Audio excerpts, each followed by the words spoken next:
I felt his hand on my back and the entire world tilted.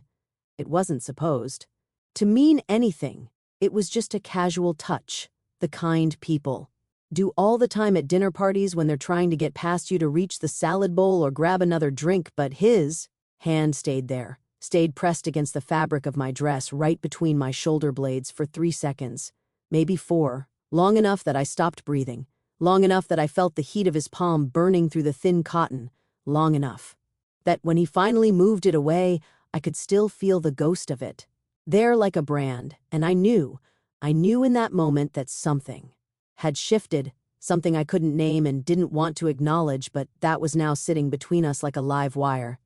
And the worst part, the absolute worst part, was that my son was sitting right across from me at the dinner table completely oblivious to the fact that his 21-year-old best friend had just made my entire body wake up in a way it hadn't in years. If you're listening to this, tell me where you're watching from, because this story gets so much worse and I need to know. I'm not the only person who's ever felt this kind of shame mixed with something that felt dangerously close to want. My name is Lisa. I'm 48 years old. I've been divorced for 6 years. And up until that dinner 3 months ago, I thought I had my life figured out, thought I'd made peace with being alone, thought I'd moved past the part of my existence where I felt things like attraction, or desire, or that electric pull toward another person. I'd convinced myself that chapter was closed, that I was too old, too tired, too focused on my career and my son to waste time on romance or sex or any of that messy, complicated stuff I'd left behind when my marriage ended. My son Cameron is 23, just graduated from college, working his first real job in the city, and he still comes home most weekends because I make better food than he can afford on his entry-level salary, and because I think he worries about me, even though he'd never say it out loud. And he usually brings his friend Marcus with him, this kid he's known since high school. And I say kid, but Marcus is 21 now. Not a kid anymore technically, though every time I saw him, I still thought of him as the teenager who used to eat an entire box of pizza rolls in my kitchen while playing video games with Cameron in the basement. Marcus had always been around, always been part of the background noise of my life, polite and quiet and easy to ignore, the kind of young man who said yes ma'am and thank you for dinner and helped carry dishes to the sink without being asked, and I'd never thought about him as anything other than my son's friend, never really looked at him as a person separate from that role, but something had changed in the past year. Something I didn't notice until that dinner, until that moment when his hand pressed against my back and I suddenly saw him, really saw him, saw the way he'd grown into his height and his shoulders, saw the way his jaw had sharpened, saw the way he looked at me sometimes when he thought I wasn't paying attention, and I realized with a jolt of horror and something else I refused to name that he wasn't a kid anymore. He was a man, a young man, yes, but a man, and he was looking at me like I was a woman, not his friend's mother, not someone safe and off limits and invisible, but a woman. It started small, so small I told myself I was imagining it, told myself I was reading into things that meant nothing, told myself I was being ridiculous and vain and desperate to think that a 21-year-old would ever look at me that way. It started with the way he'd volunteer to help me in the kitchen while Cameron was in the bathroom or taking a phone call, the way he'd stand just a little too close while drying dishes, the way his hand would brush mine when I passed him a plate, the way he'd ask me questions about my day, my work, my life, like he actually cared about the answers, like I was interesting, like I mattered as something more than just the person who provided food and a place to hang out. It started with the way he'd catch my eye across the room and hold it for a beat too long. The way he'd smile at me with something that looked almost like fondness or maybe tenderness. I couldn't tell. The way he'd remember things I'd mentioned in passing weeks ago and bring them up like they'd stayed with him, like he'd been thinking about me. But I pushed it away, pushed all of it away, told myself I was lonely and projecting, told myself he was just being nice the way young people are sometimes nice to their friends' parents, told myself that any attention from a man, even inappropriate attention from someone half my age, was making me read meaning into meaningless gestures because I'd been alone for so long I'd forgotten what normal human interaction looked like. I threw myself into my work, into my routines, into the careful, predictable life. I'd built where nothing surprised me, and nothing hurt me, and nothing made me feel anything too intensely. And I thought I was fine, thought I had everything under control, thought I was safe from feeling anything I didn't want to feel. Then came that dinner, the one that changed everything, the one I keep replaying in my head over and over, trying to understand what happened and why I reacted the way I did. Cameron had texted me that morning saying he and Marcus were coming up for the weekend, asked if I could make that chicken thing I make that Marcus apparently loved. And I'd said, of course, I always said, of course, I liked having them around. Liked the noise and the energy and the feeling that my house was still a home instead of just a place where I slept and ate and waited for time to pass. I'd spent the afternoon cooking, made the chicken and roasted vegetables and fresh bread, set the table nice with cloth napkins and candles because I'd been reading some article about how important it is to create beauty in your daily life even when you live alone. And when they arrived around 6, I felt happy, genuinely happy. To see them, to hug my son, to say hello to Marcus, who looked taller somehow even though that was impossible, who looked at me with those dark eyes and said something. "Smells amazing, Lisa. You didn't have to go to so much trouble," and I'd laughed and said, "It's no trouble. I like cooking for people who actually appreciate it." We'd eaten dinner, talked about Cameron's job and Marcus's classes.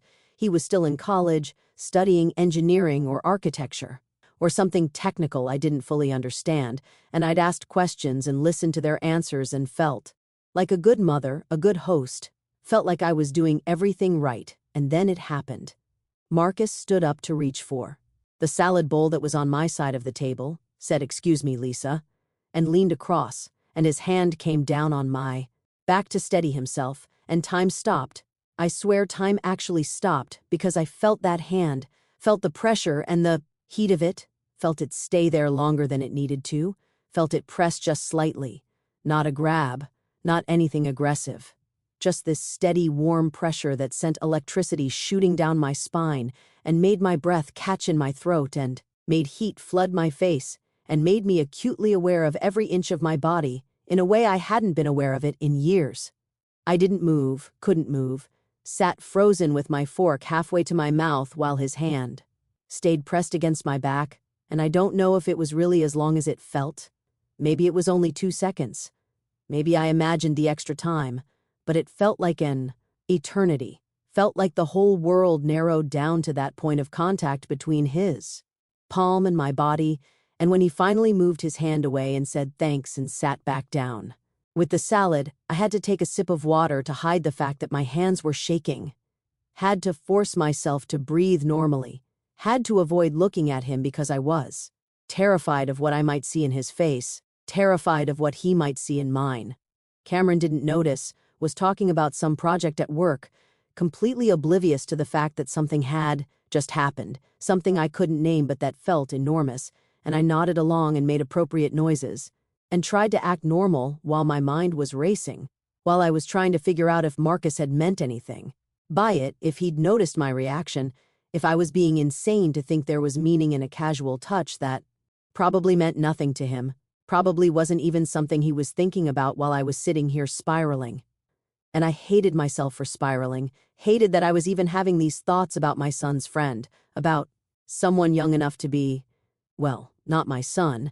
The age gap wasn't quite that stark, but young enough that thinking about him in any way other than maternal was wrong, was inappropriate, was something I should be ashamed of. But I wasn't just ashamed, that was the problem. I was also something else, something that felt like awakening, like my body had been asleep for years, and that single touch had jolted it back to life, had reminded me that I was still a woman, still had a woman's body that could respond to touch, to attention, to the proximity of an attractive man, and yes, Marcus was attractive. I could admit that now that I'd been forced to see him, really see him, could admit that he had this quiet intensity about him, this way of moving through the world that seemed older than his 21 years, this depth in his eyes that suggested he'd thought about things, felt things, understood things that most people his age were still figuring out. After dinner, Marcus offered to help clean up, and Cameron said he'd take care of it, told Marcus to relax, but Marcus insisted, said, "It's the least I can do," after Lisa cooked this amazing meal, and Cameron shrugged and went downstairs to set up a movie or a game or whatever they were planning to do. And suddenly I was alone in the kitchen with Marcus, just the two of us, and the air felt thick, felt charged with something I didn't want to acknowledge. And I busied myself scraping plates and loading the dishwasher while he dried the pots I'd used for cooking. And we worked in silence for a few minutes. This heavy, awkward silence that had never existed between us before, and I was hyper-aware of where he was in the space, hyper-aware of how small my kitchen suddenly felt, how every time he moved I could feel the displacement of air, could sense his presence like a magnetic field. Then he spoke, said, "That was really good, Lisa. You're an amazing cook." And I said, "Thank you. It's nice to cook for people who appreciate it. I don't usually go to that much effort just for myself." And he said, "You should. You deserve to have nice things even when you are alone." And something about the way he said it, something about the word deserve, made me look up at him, and he was watching me. With this expression I couldn't read, something soft and serious and intense all at once, and I had to look away, had to focus on the plate in my hands, had to remind myself to breathe. And I said, "Well, it's easier to make an effort when there's someone to share it with." And he said, "You shouldn't be alone as much as you are." And I laughed, this uncomfortable laugh, and said, "I'm fine. I like my own company." And he said, "I know you do, but that doesn't mean you wouldn't. I'd be happier with someone to share things with." And I didn't know what to say to that, didn't know if he meant it generally or if he was saying something else, something I was too scared to hear. Cameron called from downstairs, said, "Are you guys coming or what?" And I said, "We'll be right down." And Marcus finished drying the last pot, and I finished loading the dishwasher. And we went downstairs and watched whatever movie they'd picked, and I sat in the armchair while they took the couch, and I tried to focus on the screen, but all I could think about was that touch, that hand on my back, the weight of it, the heat of it, the way it had made me feel seen in a way I hadn't felt seen in so long, and I kept sneaking glances at Marcus, wondering if he was thinking about it too, wondering if I'd imagined the whole thing, wondering what was wrong with me that I was even having these thoughts. They stayed over that night, crashed in Cameron's old room like they always did, and I went to bed and lay there, staring at the ceiling, trying to understand what was happening to me, trying to logic my way out of these feelings, trying to remind myself of all the reasons this was wrong, the age difference, the fact that he was my son's friend, the fact that he probably saw me as an old woman, a mother figure, someone safe and sexless and completely off limits. And even if he didn't, even if there was something in his eyes when he looked at me, even if that touch had meant what I thought it meant, what then? What could possibly come of this except disaster? Except humiliation, except the destruction of my relationship with my son and Marcus's friendship with Cameron, and my own sense of myself as a reasonable person who didn't develop inappropriate crushes on men half her age. But crushes, that word felt too small for what I was feeling, felt too innocent, because what I felt when I thought about Marcus wasn't innocent at all, was this pull, this hunger, this ache that settled in my chest and lower, this need to be close to him, to have him look at me again the way he'd looked at me in the kitchen, to feel his hand on my back again, to know if that moment had been real or if I'd invented it out of loneliness and desperation. I fell asleep eventually, exhausted by my own thoughts, and woke up to the sound of voices in the kitchen, Cameron and Marcus making breakfast, and I stayed in bed longer than I needed to, putting off the moment when I'd have to face them, face him, act normal when nothing felt normal anymore. When I finally went downstairs, they were eating eggs and toast, and Marcus looked up and smiled and said, "Good morning, Lisa. We made coffee if you want some." And I said, "Thank you, that's sweet," and poured myself a cup and sat at the table with them and tried to act like everything was fine, like I hadn't. I'd spent the night thinking about him, and Cameron was talking about plans for the day, something about going to see a friend. And he asked if I wanted to come, and I said, "No, you boys go have fun. I have some work to catch up on," which was a lie. I had nothing to catch up on. I just couldn't handle being around Marcus, around that pull, around the constant awareness of his presence and the fear that Cameron would notice, would see something in my face or my body language that would give me away. They left around noon, and I spent the afternoon in the garden trying to work off this restless energy, this buzz under my skin. That I couldn't shake, and I told myself it would pass. Told myself it was just a blip, just a moment of weakness, just my body's way of reminding me that I was lonely and maybe I should start dating again, start putting myself out there, meet someone age-appropriate and emotionally available and interested in building something real. But even as I thought it, I knew I wasn't going to do that. Knew I didn't want to meet someone new. Didn't want to go through the awkward dance of getting to know someone. Didn't want to explain my divorce and my life and my history to a stranger. What I wanted, what I couldn't, stop wanting, was to feel that hand on my back again. To see those dark eyes looking at me like I mattered. To hear that voice saying I shouldn't be alone. And I hated myself for wanting it. Hated how weak it made me feel. How pathetic. Cameron came back around 6 without Marcus. Said Marcus had to head back to campus for something. And I felt this stupid stab of disappointment. This letdown that I had no right to feel. And Cameron ordered pizza and we ate it while watching TV, and he seemed normal, seemed like himself, didn't act like he'd noticed anything weird. And I started to relax, started to think. Maybe I'd gotten away with it. Maybe my internal crisis hadn't been visible. On the outside, maybe I could just forget the whole thing and move on and never think about Marcus as anything other than my son's friend ever again. But the next weekend they came back, and the weekend after that, and every time Marcus was there, I felt it. This pull, this awareness, this tension that lived between us like a secret. And I started noticing things I'd never noticed before. The way he'd find excuses to be in whatever room I was in. The way he'd offer to help with things he'd never offered to help with before. The way he'd stand just a little too close in the kitchen, in the hallway. Anywhere we ended up alone for a minute, the way he'd look at me when Cameron wasn't watching, this long, steady look that made my stomach flip, made my breath catch, made me feel like he could see right through me, could see every thought I'd been trying to hide. And the touches continued. Not at every visit, not every time, but often enough that I couldn't pretend they were accidents anymore, couldn't pretend they meant nothing, his hand on my back. When he passed behind me, his fingers brushing mine when I handed him something, his shoulder pressing against mine when we stood at the counter cutting vegetables, each touch brief and seemingly casual, but loaded with something I couldn't name, something that felt like intention, like he was testing me, seeing how I'd react.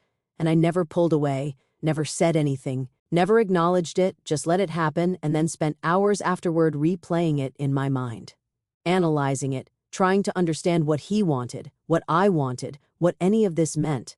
Cameron started making comments, nothing direct, just little observations, saying, "Mom, you and Marcus seem to get along really well," or "Marcus is always asking about you, asking what you're up to, what you're working on," and I brush it off, say he's a nice kid, very polite.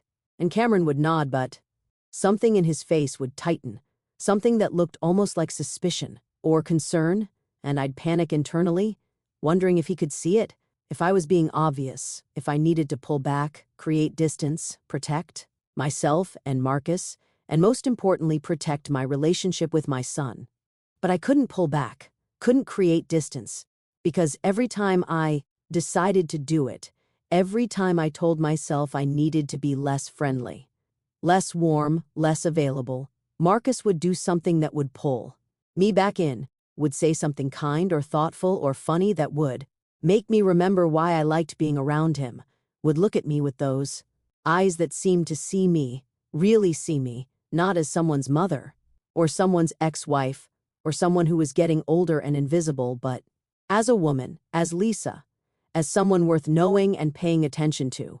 Then came the night that changed everything. The night I think about constantly. The night that made everything impossible to deny or dismiss. Cameron had gotten called into work for some emergency, had to leave right after dinner, had apologized profusely and said he'd be back in a few hours, and Marcus had said, "It's fine, man, go, I'll hang out here until you get back." And Cameron had looked at me and said, "Is that okay, Mom?" And I'd said, "Of course, he's always welcome here," even though my heart was pounding, even though I knew being alone with Marcus was dangerous, knew something would happen, could feel it coming like a storm on the horizon.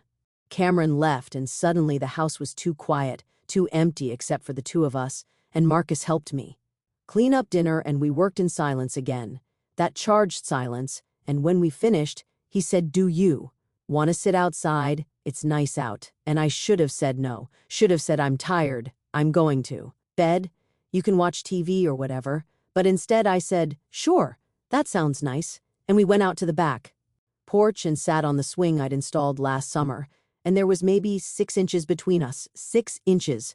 That felt like both too much and not enough, and we sat there not talking, just listening to the crickets, feeling the warm night air, and I could barely breathe, could barely think, was so aware of his body next to mine, so aware that we were alone, that Cameron wasn't coming back for hours, that anything could happen. Finally Marcus spoke, said, "Lisa, can I tell you something?" And I said, "Of course." And he said, "I've been trying to figure out how to say this for months." And my heart started hammering because I knew. I knew what he was going to say, and I wasn't ready, didn't know. If I wanted him to say it or if I wanted him to keep it inside forever so we could both pretend nothing was happening, and he said, "I know this is probably inappropriate.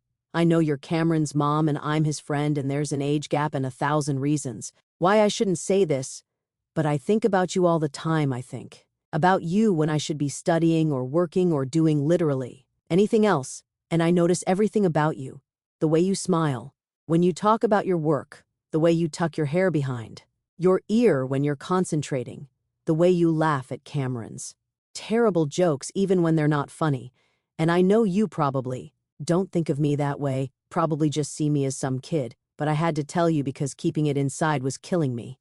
I sat there frozen, unable to speak, unable to process what he'd just said because hearing it out loud made it real in a way it hadn't been when it was just touches and looks and my own internal spiraling. And I wanted to tell him he was wrong, wanted to tell him I didn't think of him that way, wanted to shut this down before it went any further, but I couldn't lie, couldn't pretend, couldn't do anything except sit there with tears starting in my eyes. And I whispered, "I think about you too. I've been trying not to. I've been trying to convince myself it's nothing, but I can't stop." And saying it felt like stepping off a cliff, felt like the most reckless thing I'd ever done, felt terrifying and liberating at the same time. Marcus reached over and took my hand, just held it, and we sat like that for a long time, not talking, just breathing, just existing in this new reality where we'd both admitted what had been building between us. And finally I said, "This can't happen. You know that, right? Cameron can never know. No one can ever know. This is too complicated, too risky." And Marcus said, I know all of that. But does that mean we can't even acknowledge it? Can't even talk about it?" And I said, "I don't. No, I don't know what this is, or what it could be, or what I even want. All I know is that I'm 48 years old and you're 21, and that gap means something. Means we're in different places, want different things." And he said, "Age is just a number. I don't care how old you are, I care about who you are." And I said, "That's easy to say now, but what about in 5 years, 10 years, when I'm old and you're still young and you realize what you gave up by being with someone my age?" He squeezed my hand and said, "You're not old, you're beautiful and alive and the most interesting person I know. And when I'm with you, I feel like I'm finally myself, like I don't have to perform or pretend or be anything other than exactly who I am. And isn't that what matters? Isn't that connection worth something even if it's complicated?" And I wanted to say yes. Wanted to lean into him, wanted to let this happen, whatever this was, but I was so scared, scared of hurting my son, scared of being hurt, scared of what people would think, scared of my own desire, scared of everything. Cameron came home around 11 and found us sitting on separate chairs on the porch. We moved apart when we heard his car, had created distance, had tried to look casual, and he said, "Sorry that took so long, thanks for hanging out, Marcus." And Marcus said, "No problem. Man, your mom's good company." And Cameron looked between us and I saw it again, that flicker of something in his face, suspicion or concern or maybe just confusion. And he said, "Yeah, She is.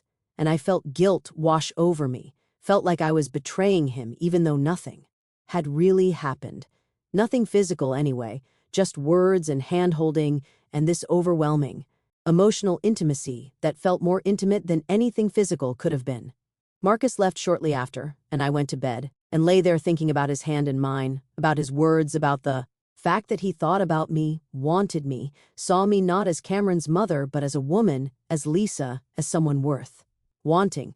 And I felt alive in a way I hadn't felt in years, felt like my body and my heart and my mind had all woken up at once after being dormant for so long, but I also felt terrified, felt like I was standing at the edge of something that could either save me or destroy me, and I had no idea which it would be.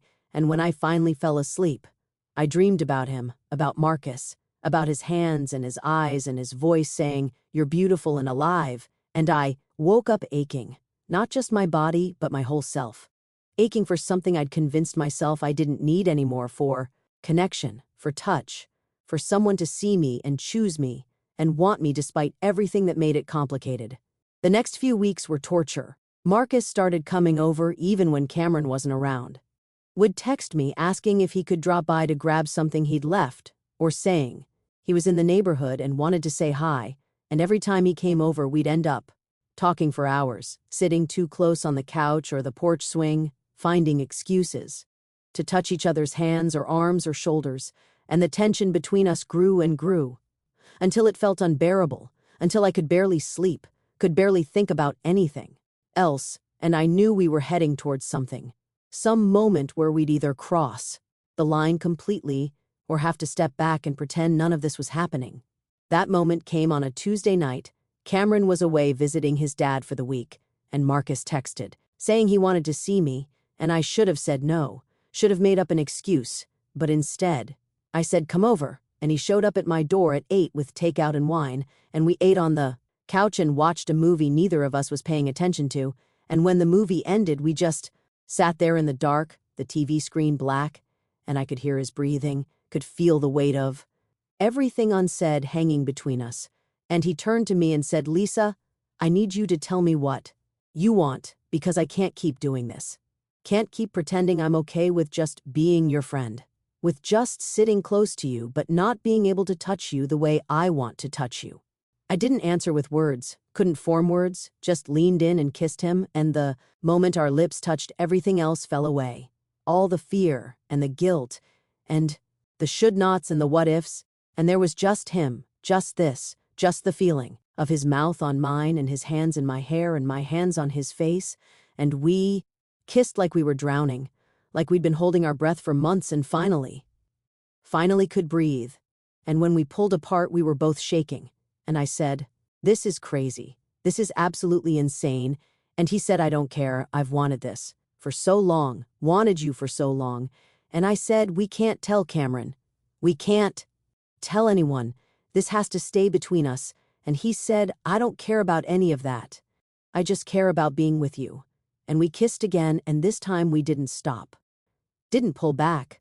Just let ourselves fall into it, into each other, into this thing that had been building between us since that first touch at dinner, since maybe, even before that, since some moment I'd never noticed when he stopped being just Cameron's friend and started being Marcus, someone I wanted, someone who wanted me back, someone who made me feel like I wasn't invisible anymore, like I wasn't done, like my life wasn't over, but was actually just beginning in ways I'd never imagined. And now here I am, 3 months later, still seeing him in secret, still feeling this mix of joy and terror every time he touches me, every time he looks at me, every time Cameron comes close to figuring it out, and I dawn. It know how this ends, don't know if it can end in anything but heartbreak. But I also can't bring myself to stop it. Can't go back to the numbness. Can't go back to being invisible because Marcus sees me really, sees me. And being seen is worth almost anything, even the fear, even the guilt, even the knowledge that this probably won't last, that the age gap and the circumstances and the secrecy will probably tear us apart. Eventually, but right now, in this moment, I'm alive in a way I haven't been in years, and that matters, that means something. Even if the whole thing falls apart tomorrow, at least I'll know I felt this at least. I'll know I let myself want someone and be wanted back. At least I'll know. I'm still capable of this kind of feeling, this kind of connection, this kind of reckless, beautiful, terrifying aliveness that comes from letting someone touch your back at dinner and deciding not to pull away.